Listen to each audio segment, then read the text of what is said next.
সম্ভবত আগামীকাল ভোট ঘোষণা হবে বলে সবাই ধরে নিয়েছেন। ভোট দ্রুত ঘোষণা হোক, এক দফা হবে না, 7 দফা হবে না, 17 দফায় হবে। পশ্চিমবাংলাতে এর আগের ভোটে এক দফায় হয়নি, দফায় দফায় হয়েছে।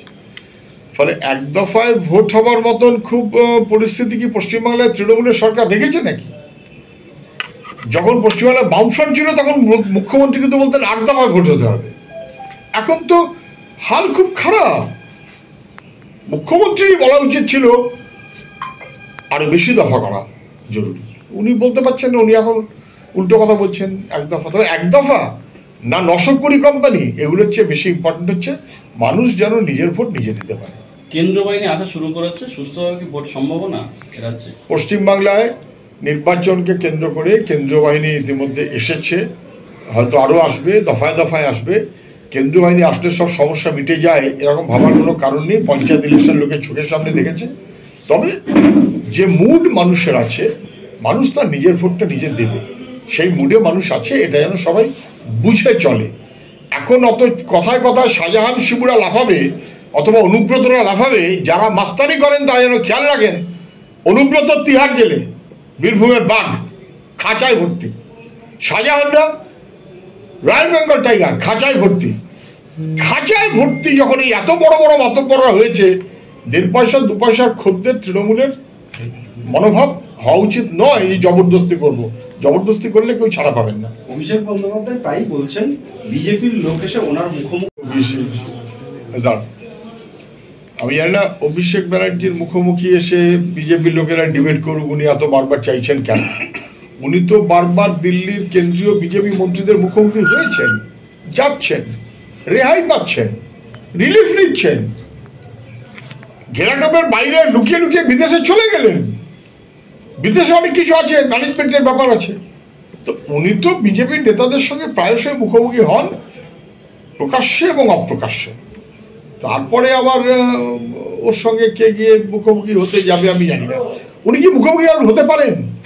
কয়েক হাজার পুলিশ ঘিরে থাকে তো, কয়েক হাজার পুলিশ। ওনার কারোর সঙ্গে মুখোমুখি আমাদের যোগ্যতা আছে বলে মনে হয় না। দাড়িভিটে ছাত্র মৃত্যুর ঘটনায় আদালত অবমাননার রুল জারি করল কলকাতা হাইকোর্ট। রাজ্যের মুখ্য সচিব জারি করল বিচারপতি রাজশেখর মান্তা। আদালতে দেওয়া এনআইএ তদন্তের নির্দেশ 10 মাসেও কার্যকরী হলো না বলে রুল জারি করা হয়েছে। এনআইএ তদন্ত ভার দিতে হবে এবং পরিবারকে আর্থিক সাহায্য দিতে হবে। এখনও কেন দেওয়া হয়নি তা নিয়ে ক্ষোভ প্রকাশ করেছে। 5ই এপ্রিল তাদের আদালতে হাজির হতে বলেছে, এমনটাই আদালত আজকে নির্দেশ দিয়েছে। যে স্বরাষ্ট্র সচিব এডিজি সিআইডির বিরুদ্ধে আদালত অবমাননার রুল ইস্যু হয়েছে। স্বরাষ্ট্র সচিব, এডিজি ইত্যাদি এদের বিরুদ্ধে আদালত অবমাননা তার রুল জারি হয়েছে। কলকাতার মহামান্য হাইকোর্ট তার বিচারপতিরা সে রুল জারি করেছেন। এবং এটা যে ঘটনায় আমাদের সবার মনে থাকবে, দাড়িভিট 2জন ছাত্র খুন হয়েছিল পুলিশের গুলিতে। ছাত্ররা চেয়েছিল মাস্টারমশাই, শিক্ষক, তাদের শিক্ষক নিয়ে তারা পড়তে চায়, তারা শিক্ষক চেয়েছিল।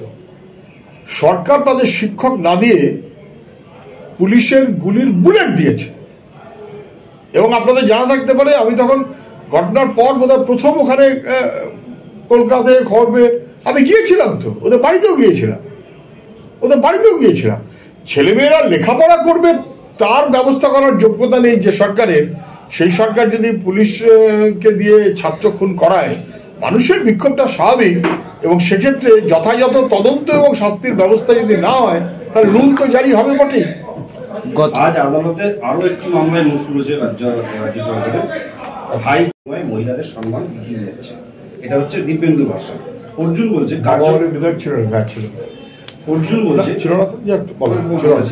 কার্যকর্তাদের বাঁচাতে আমি তৃণমূলে গেছিলাম কয়েকদিনের জন্য, সন্দেশখালি নিয়ে চুপ করে বসে থাকতে পারছিলাম না, তাই দলে ফিরলাম। দেখুন, এই অর্জুন সিং আর দিব্যেন্দু অধিকারী এরা বোধহয় বিজেপিতে গেছেন। দিব্যেন্দু অনেকদিন ধরে বিজেপির সঙ্গে আছেন, সবাই জানে। অর্জুন সিং লোকে বলবে চমক। কি চমক? ছিল তৃণমূল, হলো বিজেপি, তারপর হলো তৃণমূল, আবার গেল বিজেপি। ঝাঁকের কই ঝাঁকে ফিরছে। শুধু যাওয়া আসা, শুধু স্রোতে ভাষা। মানুষের কি লাভ? মানুষের কিছু লাভ হচ্ছে না। ধান্দা পোষালে তৃণমূল, ধান্দা না পোষালে বিজেপি। বিজেপি থেকে এমপি, সেখানে ধান্দা না পোষালে আবার তৃণমূল অভিষেকের হাত ধরে, আবার তৃণমূল এসে ধান্দা না পোষালে আবার বিজেপি। ধান্দা যদি রাজনীতির লক্ষ্য হয় তাহলে সেটা রাজনীতির দুর্ভাগ্য, মানুষের দুর্ভাগ্য। লাস্ট প্রশ্ন, মমতা বন্দ্যোপাধ্যায়ের রক্তাক্ত ছবি নিয়ে কটাক্ষ চলছে, রক্ত কি মোছা যেত না? অ্যাম্বুলেন্স তো থাকা উচিত ছিল, এই বিজেপি এরকম প্রশ্ন তুলছে, আপনারা কি বলেছে? নতুন বলার কিছু